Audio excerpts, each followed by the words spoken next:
तो स्वागत करता हूं दोस्तों आप लोगों का मेरे चैनल में। और आज मैं आपको एक कहानी सुनाने वाला हूं। तो कहानी कुछ ऐसे शुरुआत होती है कि तो एक बंदा आता है। एक बंदा आकर के कुछ लोगों को कहता है कि आप अपने पास से थोड़े थोड़े पैसे मेरे पास इन्वेस्ट करो और बदले में आपको मैं लाखों और करोड़ों दूंगा। ठीक है, तो सभी लोग तैयार हो जाते हैं देने के लिए। कुछ लोगों को फायदा हुआ, पर क्या, मेरा सवाल यहाँ पे है कि पर क्या जितने लोग वहां पे थे क्या सबको फायदा हुआ? चलिए डिस्कशन कर लेते हैं इसी के बारे में। तो आज हम बात करेंगे कि कैसे बेटिंग एप्स आदमी का माइंड वॉश कर रहा है, ब्रेन वॉश कर रहा है। तो आइए शुरू करते हैं और बात करते हैं dark and negative side of betting apps. तो अभी आईपीएल का सीजन चल रहा है। अभी क्या, हर सीजन आता है जनरली, तो ये सीजन ऑफ आईपीएल चल रहा है। और आईपीएल आप देखते हो, क्रिकेट देखते हो, एंजॉय करते हो, इसमें कोई प्रॉब्लम नहीं है। पर जैसे ही क्रिकेट का एड आता है, उसी एड के दौरान आपको 2 से 3 बेटिंग एप्स प्रमोट किए जाते हैं। ठीक है, जैसे कि यहाँ पे माई लेवल सर्किल हो गया। माई लेवल सर्किल को कौन प्रमोट करता है? सौरव गांगुली, ऋतुराज गायकवाड़, यशस्वी जायसवाल, ऐसे दिग्गज लोग करते हैं माई इलेवन सर्किल को प्रमोट। ये भी एक बेटिंग ऐप है। ठीक है, और ड्रीम 11 हो गया, ये भी बहुत पॉपुलर ऐप है। ड्रीम 11 को प्रमोट करते हैं रणबीर कपूर, आमिर खान, रोहित शर्मा जैसे बड़े बड़े और भी क्रिकेटर्स हो गए। ठीक है, और इस साल ताजुब की बात ये है कि माई इलेवन सर्किल और ड्रीम 11 को धोनी जी और विराट भाई यहाँ पे सपोर्ट नहीं कर रहे हैं। और इन दोनों का इस बार अलग प्रमोशन चल रहा है। जैसे कि विराट कोहली है एमपीएल को सपोर्ट करते हुए, और महेंद्र सिंह धोनी जो कि विंजो ऐप को प्रमोट करते हुए। तो ये कोई नॉर्मल गेमिंग एप्स नहीं है। ठीक है, ये भी एक बेटिंग प्लेटफॉर्म ही है। तो प्रॉब्लम कहाँ राइज होता है? तो बात करते हैं फर्स्ट पॉइंट के बारे में कि कैसे ये फन वे में अट्रैक्ट करता है बेटिंग ऐप आप लोगों को गेम खेलने के लिए। गेम खेलने के लालच से आप एंटर करते हो, फिर आपको कुछ अमाउंट वो मतलब ऑलरेडी डिपॉजिट करता है, आप अगर लॉग इन करते हो वगैरह। और फिर कैसे आपको वो फोर्स करता है, पीसफुली फोर्स करता है कि कैसे आप पैसे लगाओ। इसको ही बोलते हैं लालच दे करके लूट लेना। समझ गए? आप सोचोगे कि एक बार लगा लेता हूँ, चलो एक बार आप जीत भी गए, इससे लालच और बढ़ गया, दूसरी बार लगा ले, इस बार भी जीत गया, अब आपकी लालच और भी बढ़ जाएगी। फिर आप क्या सोचोगे कि और एक बार लगा लेता हूँ, मैंने तो 2 बार जीत लिया, अगर जाएगा भी तो क्या जाएगा, मेरा थोड़ी है, मैं तो जीता हुआ हारूंगा। फिर आपका टाइम होता है खराब। इस बार हार गया आप, ठीक है, हार गए। फिर आप क्या सोचोगे, अरे मैंने जो जीता उसमें से थोड़ा गया मेरा। फिर आप पैसे लगाओगे, इस बार पैसे लगाओगे, फिर हार जाओगे। इस बार थोड़ा लगेगा कि मैंने जो जीता उसको हारा और मेरे को और पैसे चाहिए, मेरे पैसे जो मैंने हारा। फिर से बेट लगाया आपने, इस बार पूरा हार गए आपने। जो आपने पैसे इन्वेस्ट किए थे और जो आपने जीता था वो भी हार गए। अब आप इसको रिकवर करना चाहोगे कि मैंने जो जीता और जो मैं उसको पूरा गवा गया। अब इसको आप रिकवर करोगे, कैसे रिकवर करोगे? आप फिर से बेट लगाओगे, फिर से बेट लगाओगे। इससे क्या होगा? इससे आप जीतोगे या हारोगे ये तो पता नहीं, मगर आप एडिक्टेड हो जाओगे बेटिंग के तरफ। ये सबसे बड़ा नेगेटिविटी है, सबसे बड़ा नेगेटिव इम्पैक्ट है बेटिंग एप्स के ऊपर कि कैसे एक पर्सन एक बार बेटिंग करते हुए, एक बार बेटिंग लगा करके कैसे वो एडिक्ट हो जाता है उस बेटिंग के तरफ। ठीक है, ये हो गया फर्स्ट पॉइंट मेरा। दूसरा पॉइंट मेरा ये है कि बिग रिवॉर्ड। जैसे कि आप लोगों को बताया जाता है माई लेवल सर्किल या ड्रीम लेवल में कि आप कुछ पैसे इन्वेस्ट कर करके मैक्सिमम प्राइस 3 करोड़ जीत सकते हो। हलवा पूरी है, 3 करोड़ कौन देगा भाई बिना मतलब का? कोई किसी को, एक पर्सन थोड़ी लगा रहा है इसमें पैसे। करोड़ों की संख्या में इंडिया में बेटिंग खेला जाता है। क्या सबको करोड़ मिल जाएंगे? नहीं। हर ऐड में दिखाया जाता है कि जीतो 3 करोड़, ये एसयूवी कार, सबको नहीं मिलता है।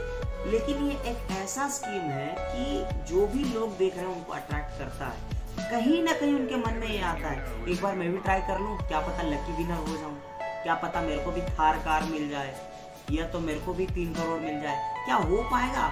ऐसे सोच करके डेली करोड़ों लोग इन्वेस्ट करते हैं इसी के अंदर। ठीक है, तो रिवॉर्ड्स के चलते, तो यहाँ पे रिवॉर्ड भी एक इम्पॉर्टेंट नेगेटिव पॉइंट है इन बेटिंग एप्स का। ठीक है, जाहिर सी बात है, कॉमन सेंस की बात है, 100 रुपए लगा रहे हो, 100 रुपए लगा रहे हो, कहाँ से 3 करोड़ मिलेगा भाई? कितना ज्यादा लकी हो कि तुमको 3 करोड़ मिल जाएगा। मैं तो भाई नहीं हूँ लकी। तो कहने का पॉइंट यहाँ पे ये है कि रिवॉर्ड भी एक बहुत नेगेटिव इम्पैक्ट डालता है लोगों के ऊपर। तो ये तो थे नेगेटिव इम्पैक्ट्स। अब डार्क साइड क्या है वो भी बता देता हूँ। चलो, तो पहला डार्क साइड ये है कि कन्वीनियंटली ये सब जगह अवेलेबल है। So convenience of betting apps available upon the Play Store platform, App Store और different websites। ठीक है, easily accessible है। कोई भी माइनर लड़का हो या मेजर कोई भी हो, वो जा करके डाउनलोड कर सकता है। और जनरली इस ट्रैप में फंसते हैं सब माइनर से लेकर के जितने भी यंगस्टर हैं लोग, क्योंकि बड़े लोग को क्या लेना देना इससे। जो भी जानकार हैं अभी के लोग हैं, यानी अभी के जनरेशन वाले लोग हैं। यानी बात करें तो अराउंडली 16 से लेकर के 30 इयर्स के बीच में या फिर 25 मैक्सिमम इयर्स के बीच में जो भी है, इनके टारगेटेड ऑडियंस होते हैं या और टारगेटेड लोग होते हैं। ठीक है, सो यहाँ पे कन्वीनियंस फर्स्ट डार्क साइड हो गया। दूसरा डार्क साइड देखिए, फाइनेंशियल प्रॉब्लम और बोरोइंग सिस्टम। कहने का मतलब ये है कि आपने सपोज बेट लगाया, फॉर एग्जाम्पल बताता हूँ कि आपने सपोज बेट लगाया, आप वो बेट में सारे पैसे हार गए। ठीक है, तो अब आप क्या करोगे कि अपने किसी फ्रेंड को या अपने पेरेंट को, किसी ना किसी को कन्विंस करोगे कि मेरे को इतने पैसे दे दो, मैं इस बार अगर जीत जाऊंगा तो आपको वापस पैसे लौटा दूंगा। एक तो आप वहां से हारे, कहाँ पे? बेटिंग ऐप में। दूसरा नंबर आपने क्या किया, आपने एक अपने फ्रेंड से या अपने पेरेंट से पैसे उधार लिए। अब आप उसको भी हार जाओगे तो सोचो पैसे कहाँ से आएंगे आपके? इनडायरेक्टली क्या हुआ, आपका लॉस ही लॉस हुआ यहाँ पे। तो ये दूसरा डार्क साइड हो गया, क्या कि बोरोइंग करवाता है, फोर्स करता है। तीसरा और सबसे इम्पोर्टेंट डार्क साइड है इन बेटिंग एप्स का, एंजाइटी डिसऑर्डर्स और स्ट्रेस। हाईली स्ट्रेस देते हैं ये सब एप्स। क्यों? अगर आप पैसे हार रहे हो तो एक माइंड के अंदर गिल्टी होता है, पता है, वो बंदे को पता है कि मैंने गलत किया है, मैंने पैसे बेटिंग में हारे हैं। ठीक है, मेरे घर से पैसे चोरी नहीं हुए, मैंने जानबूझ करके अपने पैसे को बेटिंग ऐप के ऊपर लगाया है। ये पॉइंट के वजह से उसके अंदर एकदम एंजाइटी बढ़ेगा, एंजाइटी की वजह से स्ट्रेस। अब कॉम्बिनेशन ऑफ ये दोनों मेंटल इश्यूज भी आ सकते हैं, समझ रहे हैं? इस पॉइंट ऑफ व्यू से कोई बात नहीं करता है, कोई सोचता नहीं है कि कितना एक पर्सन मेंटली सफर कर सकता है इन सब बेटिंग एप्स के कारण। समझ गए? ये तीसरा हो गया। फोर्थ पॉइंट की बात करें कि जैसे कि आपने कुछ बड़े बेटिंग एप्स के नाम सुने, जैसे कि मैं यहाँ पे लिस्ट आउट कर देता हूँ। My level circle, dream eleven, WinZO, MPL, 1xBet और पता नहीं ऐसे कुछ और भी अदर बेटिंग एप्स हैं। कुछ फ्रॉड बेटिंग एप्स भी अवेलेबल हैं प्ले स्टोर पे या वगैरह ऐप स्टोर वेबसाइट पे, जहाँ भी हो। तो कुछ लोगों ने उस ऐप को प्रमोट किया, ठीक है, उस इलीगल बेटिंग ऐप को या फ्रॉड बेटिंग ऐप को प्रमोट किया। उसमें अगर पैसे लगाए आपने तो वो बेटिंग ऐप कब बंद होगा नहीं पता। स्टार्टिंग में ये बेटिंग ऐप्स कुछ पैसे आपको रिवॉर्ड में दे देते हैं, ठीक है। अब अचानक से ये ऐसा लालच देते हैं कि आप बड़ा अमाउंट लगाओ, आपको बड़ा रिवॉर्ड मिलेगा, ठीक है। सपोज आपने 100 रुपीज स्टार्टिंग में इन्वेस्ट किया और आपको मिला है 1000 रुपीज, ठीक है। इस बार आप 10,000 इन्वेस्ट करोगे, मेरे को मिलेगा 1 लाख रुपीज। और जैसे आप 10,000 लगाते हो अराउंडली, ऐप बंद हो जाता है। और इस ऐप को किसने बनाया था आपको पता नहीं है। आप किस पे केस करोगे तो घर वाले आपके ऊपर ही चिल्लाएंगे। क्यों? क्योंकि आपने बेटिंग किया है भाई, गलती आपकी है, ठीक है। तो ये अपना फोर्थ पॉइंट हो गया। क्या फोर्थ पॉइंट यहाँ पे? Illegal and unfair apps. Fifth point, targeting selective individuals. So कहने का मतलब ये है कि आपने इन जो सेलिब्रिटीज को देखा, जैसे कि आमिर खान, रणबीर कपूर, रोहित शर्मा, धोनी, विराट कोहली, क्या ये लोग बेटिंग करते होंगे? क्या ये बेटिंग में अपने पैसे लगाते होंगे? नहीं, इन लोगों का काम केवल प्रमोटिंग तक ही था। और पैसे लगाता कौन है? सेलेक्टेबल ऑडियंस, जो कि उन लोगों को देख करके अट्रैक्ट हो रहे हैं, ठीक है। ये इन्होंने तो एडवर्टाइजमेंट कर दिया, ठीक है, इनका क्या जाता है, इनको तो पैसे मिल गए। और जो सेलेक्टिव ऑडियंस जो फंस गया यहाँ पे, उनके तो पैसे चले जाएंगे, वो थोड़ी देंगे आकर के पैसे, उनको पैसे मिले, वो चल गए प्रमोट करके।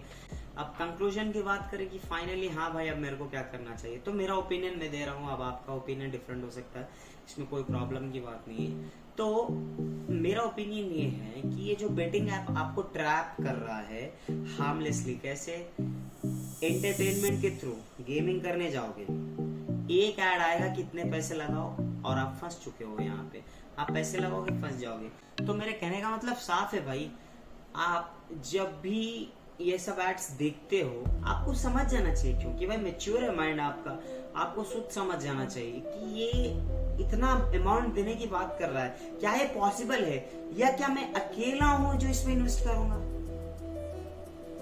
ये सोचने वाली बात है। तो आपको इसको इग्नोर करना है, इग्नोरेंस ही इसका सबसे फर्स्ट स्टेप है इसको रोकने के लिए। दूसरा और सबसे इम्पोर्टेंट पॉइंट ये है कि आप किसी भी अपने बड़ों से या आपके फ्रेंड्स से हेल्प ले सकते हो कि भाई मैंने ऐसा देखा, क्या रियल है, क्या ये रियल है, इसमें क्या पैसे इन्वेस्ट कर सकते हैं, ठीक है। आप किसी से सजेशन लोगे तो आपको वो गाइड कर देगा। मेरा ओपिनियन ये है कि प्लीज प्लीज प्लीज हाथ जोड़ करके है कि आप बेटिंग ना करो। बेटिंग एक हाईली एडिक्टिव साइट है, बेटिंग नहीं करना है तो नहीं करना है, बस मेरी यही दरख्वास्त है आप सबसे कि आप बेटिंग ना करो। और अगर वीडियो ये इंफॉर्मेटिव लगती है तो लाइक शेयर एंड सब्सक्राइब, और कंटेंट में कैसे अच्छा आगे बढ़ा सकता हूँ कमेंट में आप मेरे को बता सकते हो सजेशन। और वीडियो ठीक लगा तो भी कमेंट कर देना हाँ भाई ठीक है, और नहीं लगा तो भी प्लीज़ मेरे को सजेस्ट करना। मिलते हैं आप लोगों से अगली वीडियो में, तब तक के लिए बाय बाय।